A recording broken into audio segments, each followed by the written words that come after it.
আসলে ছাগলের প্রিয় খাবার হচ্ছে কাঁঠালের পাতা। আর কাঁঠালের পাতা যে এভাবে মার্কেটে এত পরিমাণ শর্ট, মানে কি আর বলবো, কাপড় চোপড় খাদ্যপণ্যর মতো হয়ে গেছে মানে মানুষের।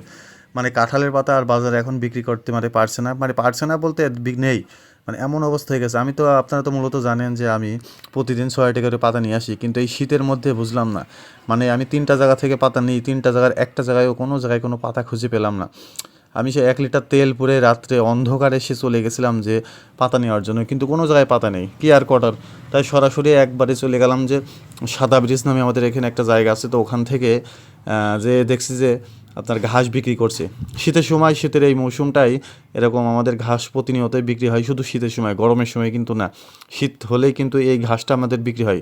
অতিরিক্ত নরম আর প্রচুর পরিমাণে ঠান্ডা। এই ঘাসটাতে কী উপকার হয় আমি কিছুই বুঝতে পারি না, কিন্তু তারপরেও দেখি অনেক মানুষই কেনে, পাতার বদলে এখন সবাই এগুলো কেনে। তো কি আর করার, সেই রাতে আমি চলে গেছি মানে সাদা ব্রিজ থেকে এই ঘাসগুলা 20 টাকা আটি, আমাকে বললো যে বেশি নিলে একটু কম করে ধরে দেবে, তাই আমি 6 আটি পাতা, 6 আটি নিলাম এই ঘাসগুলা।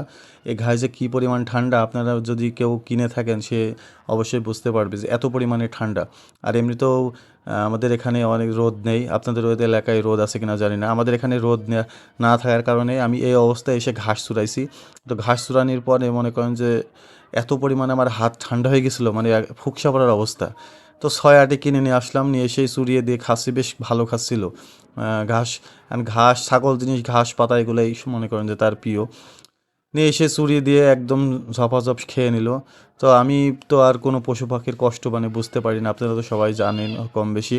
তো আমি ভাবলাম যে এই মনে করেন যে আমার কবুতর যে ঘর, এই ঘর এর গত বছরে আমি এভাবে আটকে দিয়েছিলাম, কিন্তু এবছরে আটকানো হয়নি বলে এরকম অবস্থা। মনে করেন যে আমার একটা কবুতর শীতের কারণে, প্রচুর পরিমাণে মানে ঠান্ডার কারণে অসুস্থ হয়ে মারা গেছিলো, তো বাড়ি থেকে সেটা জবাই করে দিয়েছিল।